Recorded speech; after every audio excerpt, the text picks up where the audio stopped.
Mzize Clement. Mzize!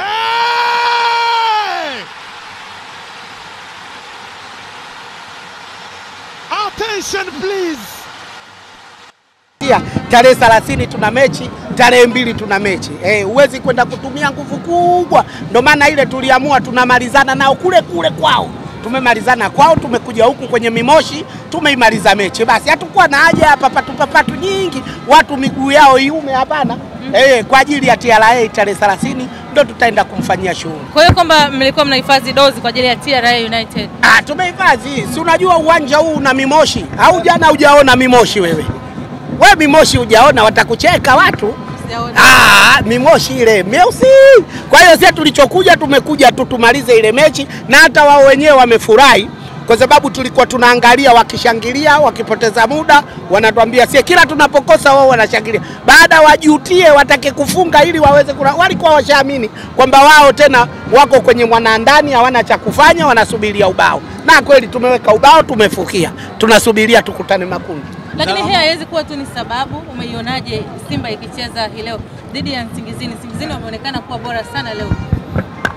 Sidhani ubora, sijui wewe umeuona wapi, kwa sababu umiliki wa mpira tulikuwa sisi ndo tunamiliki muda wote, mwache kila dakika tunawasogelea golini, wanaomba Mungu. Kwa hiyo ina maana kiufupi kwamba mechi sisi tulimaliza kwao, tukawa bora kwao, tukamaliza, tukaja huku sisi ilikuwa kama mazoezi. Ndio maana ukamuona hata kocha kafanya rotation kubwa ya huyu kuhakikisha kila mtu aambulie kwamba kuona kwamba wakati tunaenda makundi na mimi nilikuwepo.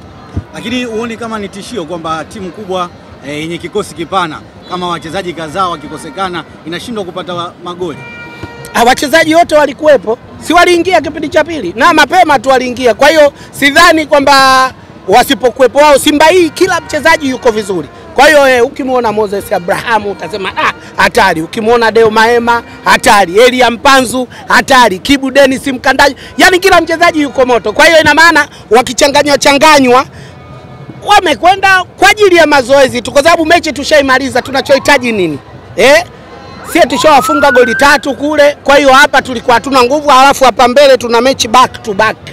Kama ninavyokuambieni tuna mechi tarehe 30 na TRA kule. Kama unavyojua tulikuwa na mechi 2 zote tumemaliza, tunataka na ile tuwe na pointi 9. Lakini tumrudie Azam huku ambayo tutakuwa na pointi 12. Kwa hiyo ina maana lazima tuhifadhi energy kwa ajili ya mechi hizo 2. Lakini wanasema mnajificha kwenye kichaka cha mechi 2 ambazo ziko mbele. Lakini kiwango sio kile ambacho walitarajia mashabiki wa Simba kukiona. Basi wangetufunga tukiwa nyumbani kwao, kwa sababu nyumbani kwao tumewafunga na wao waliridhika tumewafunga kwa kiwango. Kwa hiyo ina maana akisema mtu kwamba hatujaridhika tunajificha, sasa wale wametufunga au draw. Kwa hiyo ina maana wale tumepata matokeo. Kwa hiyo hakuna kisingizio cha kusema hawa wametukamia hivi. Muhimu unajua haya mashindano yanasomeka nyumbani na ugenini. Sawa? Kule ngapi ndio unapata majibu. Kwa hiyo kama tuliweza kuwafunga kwenye ardhi yao kwao 3-0, hapa tungeshindwaje? Tumehifadhi nguvu kwa ajili ya mechi zijazo. Tuna mechi ngumu sana 2 ambazo zipo. Azam si unamuona sio mbaya yule mzuri, na sisi tumeapia sasa hivi kila atakayekuja tumfunge. Yaani ligi tunakwenda mpaka mbele, basi sisi tuwe kule juu kule, kushuka iwe mtihani, labda watuzidi michezo. Ni kwamba mnamuhofia Azam kiasi hicho mpaka kumtunzia majeshi? Unajua kuna timu ambazo zipo ukikutana naye lazima ujipange. Uwendi kwenda una relax kama unakutana na timu. Na sasa hivi ligi hii haina uwekezaji. Sijui nani pale yuko yule fulani na maji yake na nini hakuna kwa hiyo ina maana tunapokwenda kila mtu anaenda kupambana. Ulimuona juzi kati alivyoenda Mbeya yule jamaa yangu alivyochuma chapua. Mwisho wa siku analalamika. Kwa hiyo sisi hatutaki iwe kama ile. Kwa hiyo kila atakayekuja basi tutamfanyia kazi vizuri na wana Simba watafurahi. Timu 4 kutoka Tanzania zimefuzu. Simba, Yanga, Azam na Singida. Neno kwako kama Mtanzania. Jambo zuri kwa heshima yetu ya Tanzania, lakini wasisahau, tutawakumbusha wasisahau. Baba wa haya mashindano, mwanzilishi, lakini mtoa njia ni Simba. Waendelee kumpa heshima yake. Simba na wao ni kitu tofauti. Kwa hiyo waendelee kumpa heshima yao Simba. Simba ndo aloanzisha kuingia timu 2, akafata timu 3, akafata timu 4. Ni mchango mkubwa kabisa wa 99% ni kutoka Simba. Kwa hiyo waendelee kumpa heshima yake, lakini bado tu huko tunapokwenda mbele makubwa yatakuja. Si wameingia makundi, utashangaa hata nao wengine baada ya miaka baadaye wataweza kucheza robo finali. Na waombea dua tu hawa waloingia shirikisho chini, Mungu awajalie tuwaone wakacheze robo finali, ili mradi tuone kule kunatokea na nini. Salamu unasema kocha wako ameishiwa mbinu bwana leo. Ameshindwa kabisa katika uwanja nyumbani kupata goli moja ili mashabiki mshangilie. Kama kapata ugenini leo unasemaje kashindwa? Ina maana kama anashindwa basi atakuja tarehe 2 ataweza. Na wewe utashangaa. Sisi tunachosemaga tu kwa Mkapa atoki mtu, sidhani kama huyo katoka.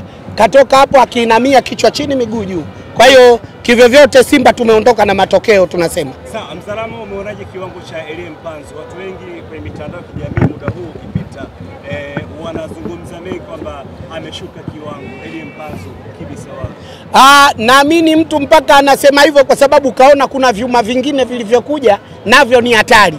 Kwa hiyo ile Simba ya kumtegemea mmoja tu Elie Mpanzu atatupa kitu hakuna tena. Lakini umeona Elie Mpanzu vitu anavyovifanya, anachukua, anaingia ndani, lakini na wengine wapo kama hao. Kwa hiyo ina maana lazima atauona Elie Mpanzu kiwango, kwa sababu ilikuwa kila ukiingia panga pangua lazima uanze ili utapate matokeo na uone soka safi. Lakini kule juu kuwe na chachandu, lazima Elie Mpanzu awepo. Lakini sasa hivi hata kama hayupo Elie Mpanzu alokuwepo, usajili mzuri, na hapo tu ndo tunamsubiri Mohamed Bajabar. Hatari hiyo bwana. La haula wala quwata. Akichukua mali katoa pale kaleta hapa kapeleka kule kakevu, itakuwa balaa. Wana Simba watafurahi kaka. Huyo Mohamed Bajaber. Kachapona, yuko mazoezini anafanya vizuri. Naamini kama mmeenda kushuhudia mazoezi ya mwisho na nini, mmemuona akiendelea kupiga pasi za upendo na nini. Mtasahau wengi sasa hivi.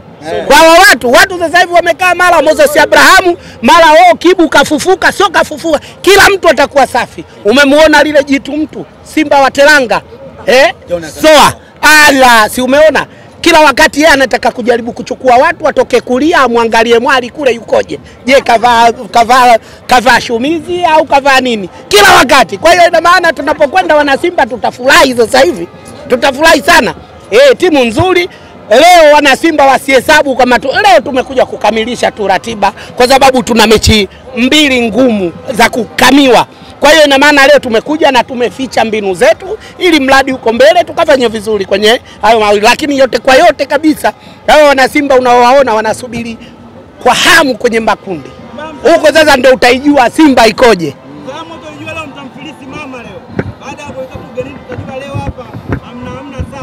Jana ndugu zangu wameondoka na milioni 10. Uliona kwanza ile pila la bure. Sasa unataka hata madawa hospitali yasiwepo? Wale kule wamechukua sijui 7. Usiye tumechukua zile kule, na sasa utataka dawa tena zisiwe hakuna ndugu yako akiumwa. Sasa hatutakiwi kusema tutamfilisi mama. Hiki kilichotokea sio ujue tunapenda nchi yetu, hatutaki kuwa wahujumu uchumi. Tukimfilisi sasa madawa yatapatikana wapi? Sisi tushafuzu tokea kule. Kwa hiyo tunaenda kukamilisha ratiba, basi akae na hela yake, atusubirie kwenye makundi watu watakapokuwa wanamwaga ingendo. Au ndio yule msemo kusema kwamba ngedele sio kwamba apendi chai. Wewe si unajua? Jana umemuona alivyokorofuka. Hadi msemaji wao kasema leo ilikuwa hatari leo. Kila mtu alikuwa anabinyashua. Lolote linaweza likatokea. Umeona? Kwa hiyo ina maana wao wanatakaga kwenda kwenye makundi, wanatakaga kwenda robo final. Mzize Clement. Mzize!